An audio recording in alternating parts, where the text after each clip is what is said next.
Hello and welcome back. So, we will continue our discussion regarding the water qualities from a drinking water perspective that we have been doing doing in the last video that we just had. So, in terms of we looked at those bacterial pathogens and other stuff. So, other major category which we see in terms of in terms of pollutant in the water which requires removal is heavy metals. So, heavy metals, they do come because we have several industrial processes. So, we get several industrial processing, mining and mineral processing, contaminated groundwater. So, they do contribute heavy metals in our into the surface water and sometimes even to the groundwater. So, metals, they do have toxicity, especially the one which has a specific gravity of more than 4 to 5. So, these are called heavy metals. Say aluminum, arsenic, cadmium, chromium, lead, mercury, nickel, selenium, strontium, zinc, etc. We do see traces of them in the water, and so they do exhibit certain toxicity. So, they also have a tendency to bioaccumulate into the food chain. They affect nervous system, some affect kidneys, some are carcinogen, some are also mutagenic. So, we have to analyze it for. So, usually the analysis is done using AAS and ICP.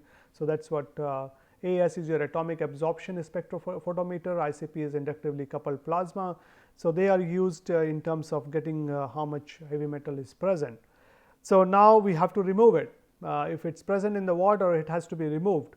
For example, in this part of the world, also in Bangladesh and several states in India, arsenic is a big problem. We do see arsenic kind of showing up in the water.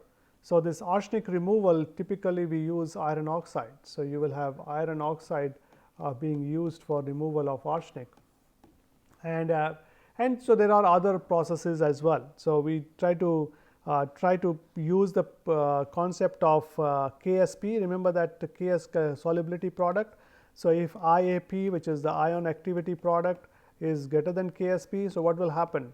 You guys have cleared JE, so you know what it is. So, if its ion activity product is greater than KSP, it will lead to precipitation. So, you will have precipitation of that. So, we make use of those and try to precipitate them as hydroxide or sulfide, or we can make it settle, then filter it out. So, there are ion exchange process. There is also membrane process, RO is used. RO can remove the heavy metals as well. So, those are the things which is done to get rid of these heavy metals from the system.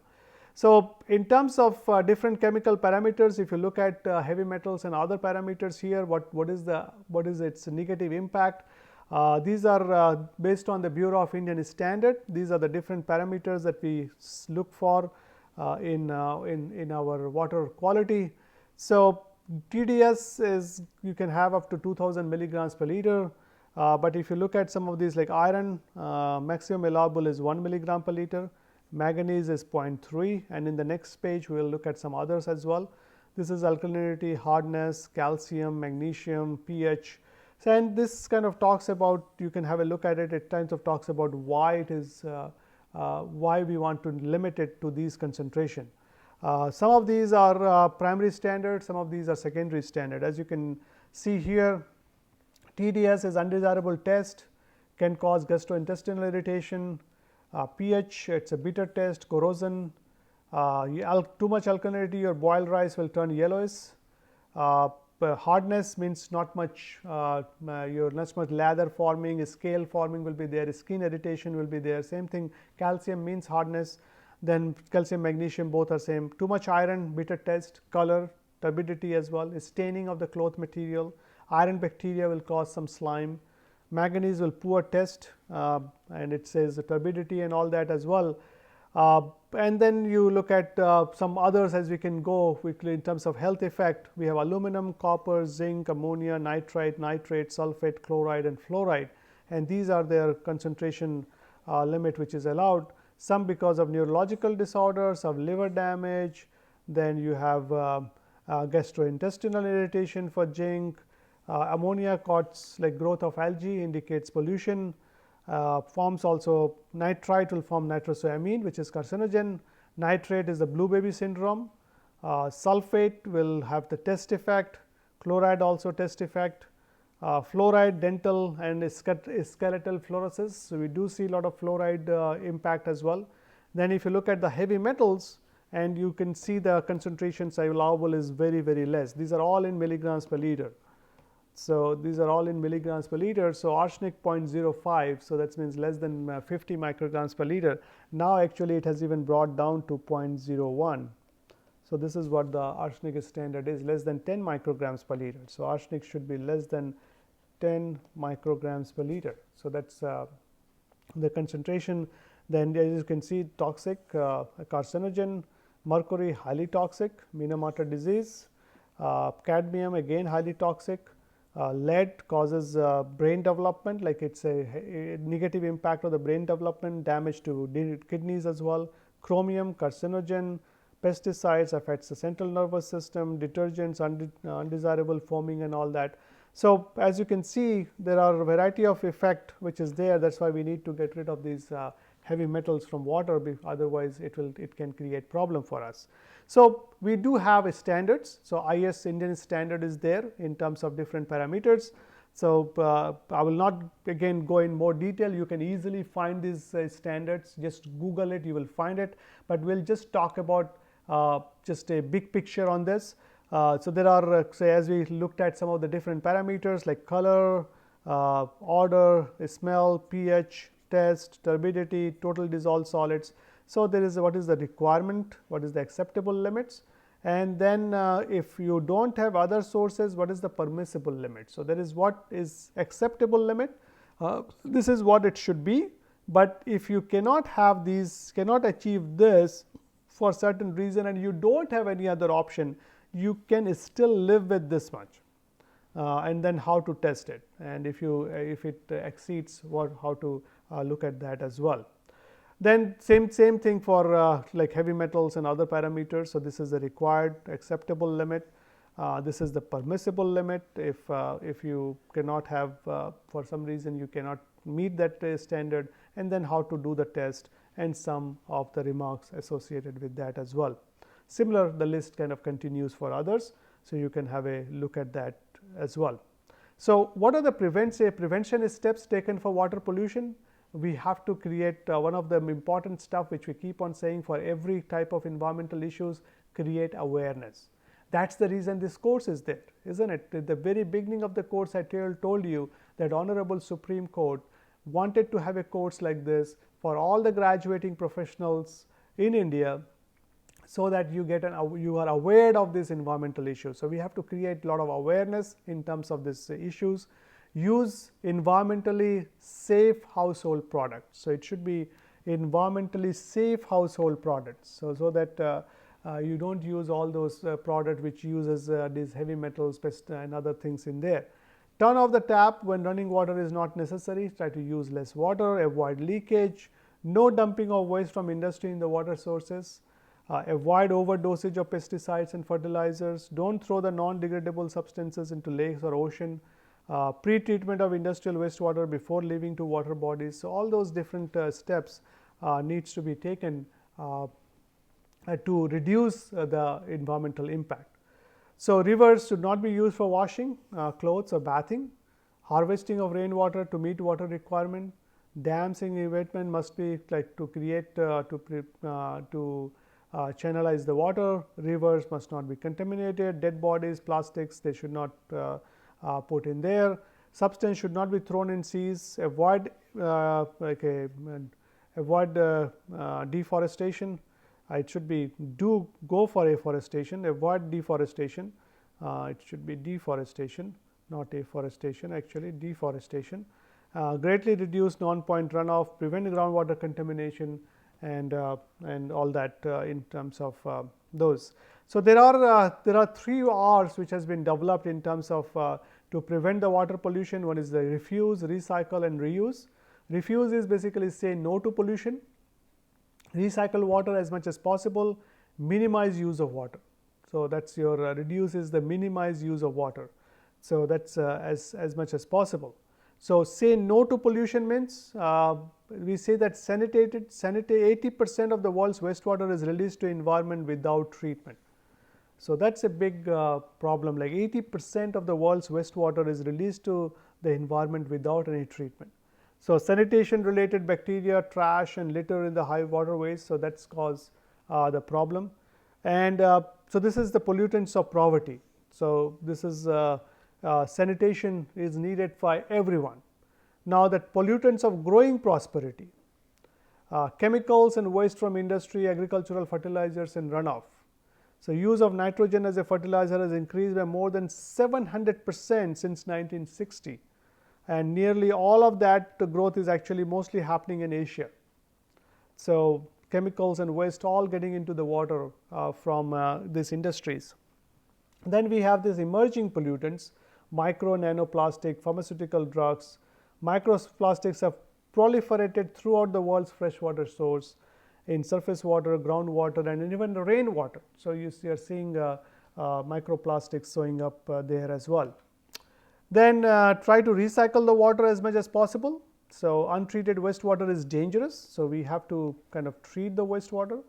So, untreated wastewater has a lot of health and environmental risk in terms of increased algae growth, 10 million viruses in 1 gram of human fecal matter, cadmium, chromium, lead, they are also showing up in it's in the water. Excess salt causes soil degradation. So, we have to do the water treatment. So, a solution is wastewater treatment, and once you have the safe wastewater, if you have the safe wastewater, you can use it as a nutrient, you can use it as an organic matter, you will get the water out and you can also use it as an energy source. So, the farmers can use it as water as well as can be used for organic matter, and it is a year round irrigation can be done, it can high value crops can be produced, low energy cost than groundwater pumping if you can reuse the wastewater, you can use the fertilizers from the sludge. So, all those things are possible. So, in terms of wastewater can be it is basically the taboo associated with wastewater is it is kind of leading to not much usage. About 1/3 of nations do not have report information on wastewater. You do not get information on wastewater nearly from 1/3 of the nation, and if you look at the map, in fact, India is also included in that. 63% of the wastewater data is 5+ years old. So, we do not have the realist data. So, solution is to improve the wastewater management uptake. So, we have to improve our wastewater infrastructure. Then there is you can recycle water. If you in say for example, in California they are looking at recycled water, residents is eager to the long term. California does get a lot of water problem. So, nearly 90% of the Californians believe that the state should continue to invest in recycled water for drinking water, even if El Nino brings the expected rainfall. That is the and only 12% will be less concerned about conserving water if El Nino brings the expected rainfall, but around 90% says that we should focus on bringing like recycled water. So, education is the key component in securing the support for recycled water across the state. So, they looked at 76% of the survey said that recycled water should be used as a long term solution. They support 87% support recycled water as an additional source. 41% is are you willing to use recycled water in everyday life, 41% is somewhat willing, 42% is very willing. That is really good. So, 89% of the Californian people said that they are more willing to use recycled water after learning about the treatment process. So, and the label matters. They used a label in terms of purified water, supported as an additional local water supply, than recycled water or reclaimed water. So, if you say purified water, then 90% of people are happy. If you say recycled water, 87%, reclaimed water, 82%. So, that is again how you put it there. So, 89% of the Californian agrees that drought has made them more supportive of the recycled water. So, because necessity is the mother of invention, isn't it? So, when there is a necessary that because of the drought, they have to look at the alternative water source, they are ready to use this recycled water, and of course, the education helps a lot in this as well. Then you minimize the use of water, use your dishwasher, it uses less water than washing dishes by hand, make sure it is full load, that you do that. Use a designated water bottle glass to refill all day, to cut down a number of glasses to wash. If you have to wash a few pots by hand, turn the water off. If you are not rinsing, better yet, instead of running the water while you scrub pots and pans, soak them in soap and water. This is how you can consume some water in your kitchen. If you accidentally drop into ice cubes, don't throw them in the sink, place them in a house plant. Instead, you can collect, you can use the rinse your fruits and vegetables and use it to the water house plants as well. So there are different, if you do like fruits and vegetable washing, that can be used for gardening. And so there are different things you can do. Defrost food in the refrigerator rather than running it under the water. So that's also, it's possible for you to do that. Then how will you reduce water into the day to day? It's a turn it off, turn off while you are using the brush, fix leaking tap, take a bucket bath, use energy efficient technologies, upgrade your equipment in terms of install faucet aerators, low flow shower head, toilets with smaller flush tanks, recycle water as much as possible, try to recycle it. Then you can save water at home, fixing household leaks and all that. So there are different things you can do at a home level, which kind of we just talked about, that helps in terms of reducing water usage in your home, in your gardens. Check for sprinklers, install a smart sprinkler system, watering your plants in the early morning or the evening, cutting down on watering your lawn 1 to 2 days a week. Use a broom instead of a hose to clean your driveway. So that's also will save stuff. So in terms of mitigation measures, we do need a comprehensive water management plan. There is one name which you may have heard, Dr. Asit Biswas. He has got the Stockholm Water Prize, and he is the person behind the School of Water Resources at IIT Kharagpur. So he had written in several articles. So one article which I remember right now, which is kind of relevant to this particular topic we are talking about, he says that India does not have water quantity problem as such. India has more of a water management problem. Of course, we do have quality problem, but also it's a water management problem. We, by the grace of God, we do get good amount of rainfall, and we do have good rain in the country, but we are not managing our water properly. So we do need a comprehensive water management plan in terms of what are the sources of water, how to make sure that we use those water properly.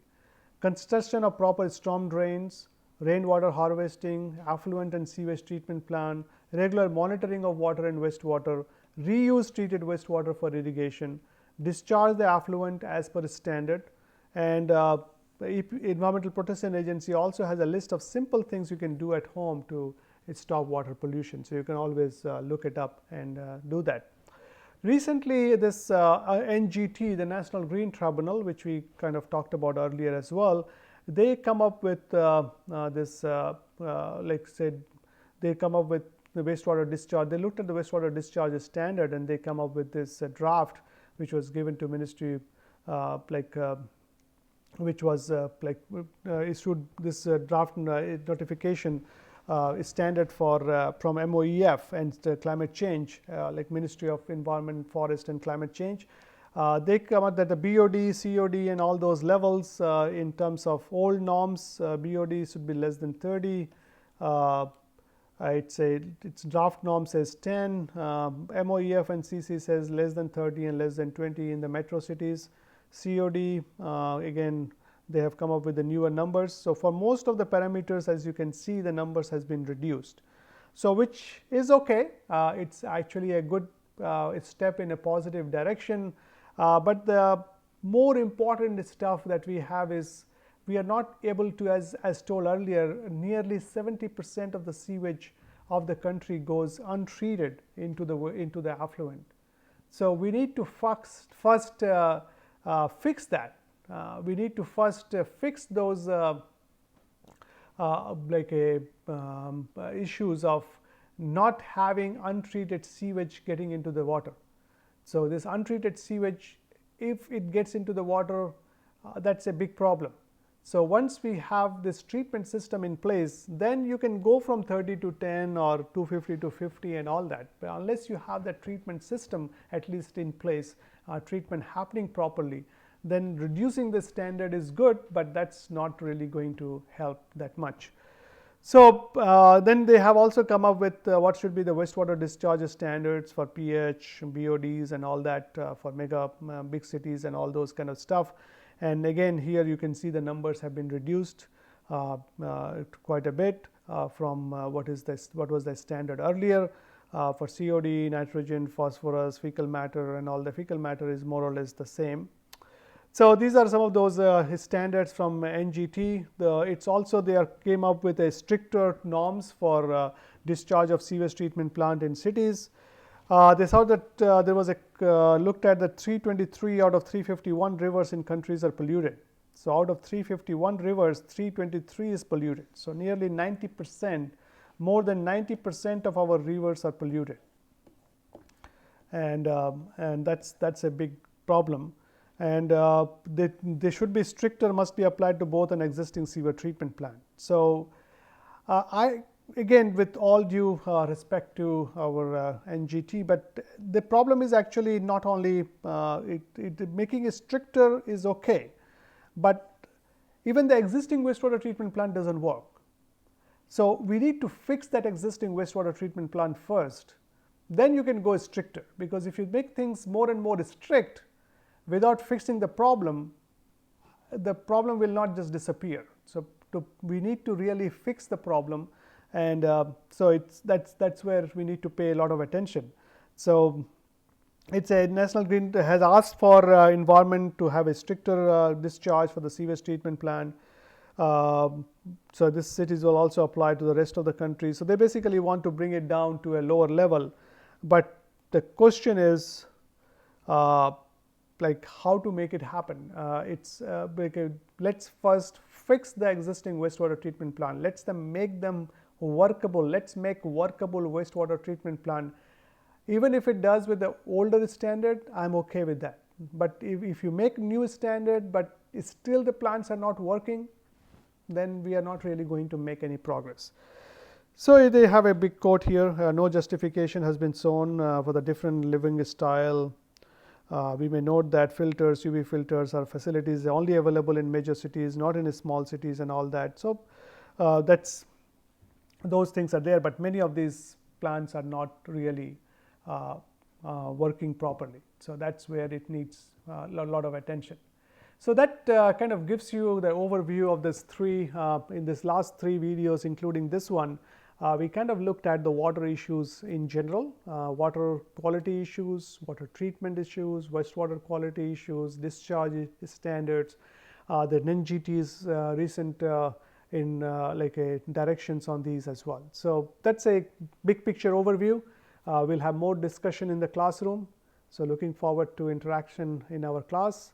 So thank you for watching these videos. Again, use it to learn the material, to get the overview of the material before the regular class hour, so that we can have a good discussion in the class. You can use these videos also as for preparing for your exam and other competitive exam later on in your life.